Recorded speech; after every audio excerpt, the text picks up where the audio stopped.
Hello guys, and welcome to a new Steel Division video today by me, Vulcan. Today I have for you the second game of a best of 3 between DuroSVK and Gal O'Neill, and this is the Great Paradox Tourney Round 1. So today we're seeing Odon as the map, which isn't something we see or have been seeing very often. It's a map that has a road that goes all the way from one side to the other. Very easy to push down, however, always end up bumping into enemy forces in the town. So this town is going to be the major point of contention in this one. There's a couple of roads either side. You have the road up here at the very top with the train track, and there's also a road on the bottom side of the town that often gets contested as well. Then on the far bottom side there is no through road, so this ends up becoming quite a static, bogged down area if it becomes contested.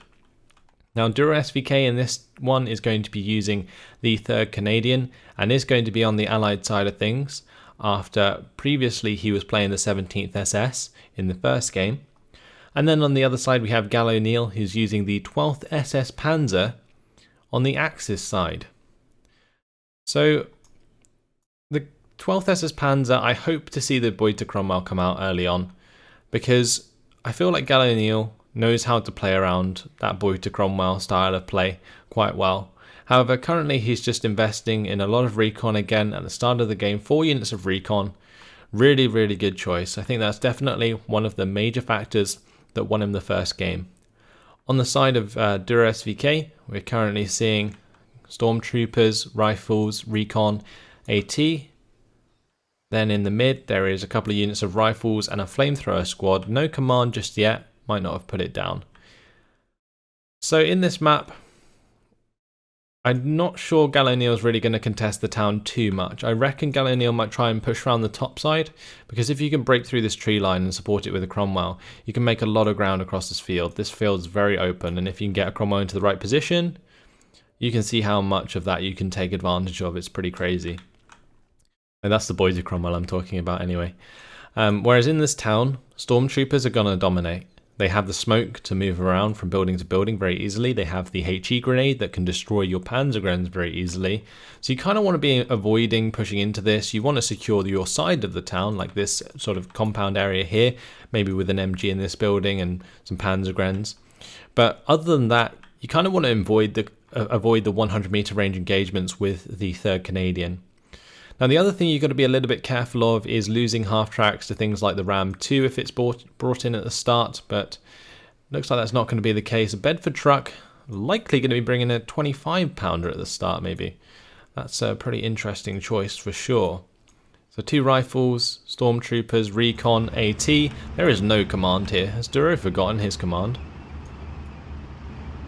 No, there's not a single command unit on the field as far as I can see. Duro's really dropped the ball there. That's not good at all, because if Gal O'Neill gets a really good push going at the start of the game, a lot of his infantry is going to end up surrendering. Gal O'Neill hasn't forgotten his command, as he has 2 units of Panzergrens moving up with an AT gun down the mid. He's got the half track with the recon heading down to the bottom side. Recon with the half track in the top side and AT gun. 2 AT guns for the top side, plus a command infantry. And some Panzergrens there as well. So the 25 pounder is firing away, dropping its smoke on the town. I guess Duro was kind of expecting an infantry engagement here, but I don't think he's going to get one.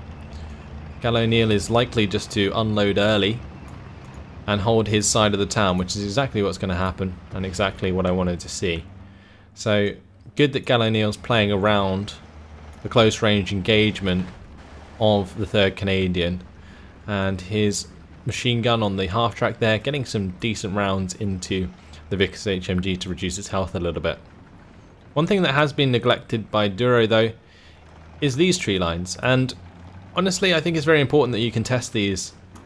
Like even with some stormtroopers in these forest areas would be very, very good, because if Gal O'Neill gains control here, like I said before, pulling through a Cromwell 6 would do a lot of damage, like the Boita Cromwell. On the bottom side, 251. Looks like it bumped into the 6 pounder, but the 6 pounder didn't get the kill. 259 going to be joining in the bottom side. So Gallo just needs to play pretty careful in the early phases, I feel. He's only got 70 points per minute. It's the same actually as the 3rd Canadian. But I feel like Gallo has a disadvantage of not having very cost-efficient infantry at the start. Like the half-track Panzergren combo is very expensive.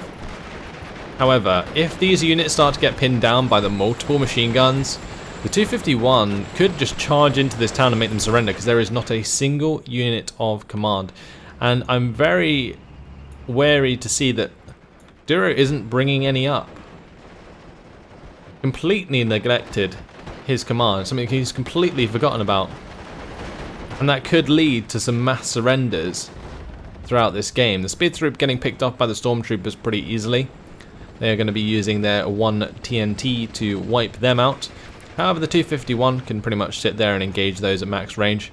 Not too much those stormtroopers and rifles can do about the 251 without the HE grenade. And there is a 259 on the way as well, which could very easily destroy those infantry squads. Now I think I saw something go down on the road here. Looks like a Bedford truck got sniped, possibly by the Pak-38. Yeah, the Pak-38's got a really nice line of sight there actually. It's also 2-star veterancy, so it's not going to be missing too much. Any unit that comes down this road has a chance of being sniped, and that's exactly what you want to do. Really, really nice job by Gallo there, getting that AT gun into the position where it can snipe reinforcements into the town, because that eventually will lead to Duro losing the town entirely. 251 going to be finding the sniper scouts here, I believe, unless the sniper scouts stay hidden. Oh, they drove pretty much straight past, but sniper scouts know opening up with the grenades, and that's going to reveal them. Panzergren's going to be finishing off the rifles in the open. And with all these rifles pinned down, I would like to maybe see the 251 try and push forwards a little bit more, but the 259s have now arrived, and the 20mm autocannon strategy is coming into play. He's kind of not focusing on the Boiter Firefly or the Boiter Sherman. He's focusing on the 259s, and I think that's a good choice, especially against the 3rd Canadian if they aren't using the Ram. Like, he hasn't seen a Ram 2 yet, so he knew he was safe to bring in the 259s. He's only got to deal with like unvetted 6-pounders, and that's fine. Like, if you can trade a 259 for an unvetted 6-pounder, that is a fantastic trade for him and just gives him more power throughout the game. And because of all of this recon, he can even see the 25-pounder that's firing all the way back here. Now the 25-pounder is dislodging the Pak-38 that was firing at the road, so that will allow some more reinforcements to get in here. However, the constant machine gun fire is actually going to end up killing off the rifles in cover. And we also now see the 6-pounder being pinned by the speed troop as well, which isn't something you want to see. 259 going to be ripping to shreds those rifles. So 251 is going to be charging down those rifles, but doesn't want to get in line of sight of the 6-pounder, so good of Gal to stop that where it is and just continue that engagement from cover. Vickers HMG going down to the 259 as it reveals itself as well. And in this bottom side, Panzergrens are going to be rolling up. That should reveal the rifles in the area, which will allow the 259 and the half-track to engage them. In the town, things still not looking good. Panzergrens are charging forwards now. They will come across the stormtroopers in the 100-meter range, and those stormtroopers will annihilate the Panzergrens at that range. But that does reveal them. And, well, with that, if they get pinned down, that's going to show quite a lot on the front line here. There's a very good chance that all this infantry will just disintegrate very shortly. Second 25-pounder brought in by Duro. Not entirely sure why. Surely he needs the infantry to reinforce the centre, and having pinned down and forced back the Pak-38 here with his original 25-pounder, surely bringing in the infantry would have been the priority, especially considering there's still no command on the field for Duro, which is really, really bad. So the rifles revealed themselves here because of the Panzergrens, got taken up by the 259. We do have Panzergrens charging forwards here towards these rifles. Stormtroopers are going to be forced to fall back. Stormtroopers can then get in range to hit the Panzergrens, but the Panzergrens are going to try and run out of range of the Stormtroopers so that they can survive to live another day. However, Stormtroopers still managed to land that 20 HE power grenade. Did take quite a beating once they jumped into the tower. Right, 258 on the way. And there's a lot of pressure coming in here from Gallant O'Neill and his half-tracks. I don't know why a Ram 2 hasn't come down the main road yet, because that would be the perfect thing to counter all of these half-tracks. It might struggle a bit against the Pack 38s, but that's where your 25-pounder comes in handy. You shouldn't have brought in the second one. Like, that should have been like that 25-pounder points there. 120 points should be invested towards a Ram, and then have the 25-pounder focus down the AT gun so that the Ram can go ahead and kill the rest of the vehicles there. 6-pounder is going to be moving through, actually misses its mark. It is unvetted after all, and that's going to cost the 6-pounder quite dearly. Stormtroopers also getting pinned down very quickly, and in comes the mechanized combination. 259 just waiting to get its 20mm on target there.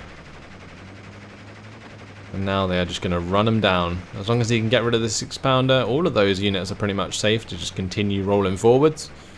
And then the top side, Pack 38 is going to hit and engine destroy the Wasp Mark II before killing it off entirely. Then we have the Speed Troop wrecking the rifles there. So fantastic display from Gallant O'Neill so far. Very concerned that there is not a single command still on the map other than this Dingo, which is providing command for the 25-pounders. It could have ended very badly for Duro in the town, and another unit of infantry going down there for free to the 259. Now with the AT gun gone on this bottom side, there's only rifles and the sniper scouts in his way. This could be a breakthrough for Gallant O'Neill. Ram 2 finally arriving on the scene. 140 points of pure beastie. Be rolling up and trying to take on all of these half tracks, but with the breakthrough on the bottom side, things not looking particularly good for Duro as he moves on in this game. And wow, Duro going to surrender after only 8 minutes and 59 seconds. To me, that just feels like Duro gave up. Like, there wasn't necessarily a reason to give up at that point. You could have just brought in some rifles to the bottom side to sort of stem that, and then continued with your 25-pounder presence with the Ram 2 down the middle of the map. I feel like that's a massively missed opportunity there, which is a real shame. And moving on in that game, I would have liked to have seen the 25-pounders used with that Ram 2 combination. Take out the Pack 38s with the 25-pounders. Take out the half-tracks and 259 with the Ram 2. Move forwards with your rifles into the town and the Stormtroopers. Not much that they can do about that with Panzer Grenadiers. And you're going to win out in the middle of the map at least. Yes, you're going to be losing ground on the bot side, but it was only a +1 when Duro surrendered. It's a shame. I think that could have been a much better and longer game, and Duro could have tried to bring that back, but not this time round, as he is going to hand over the victory to Gallant O'Neill, who is going to move on to round 2 of the Great Paradox Tourney. Really well played by Gallant O'Neill there. Fantastic use of recon. That is exactly what you want to do with your recon throughout that game. And yeah, perfect demonstration. I hope you guys learned something from watching this. But that's all for now, guys. Hopefully you've enjoyed it. Thanks for watching, and I'll see you in the next video. Goodbye.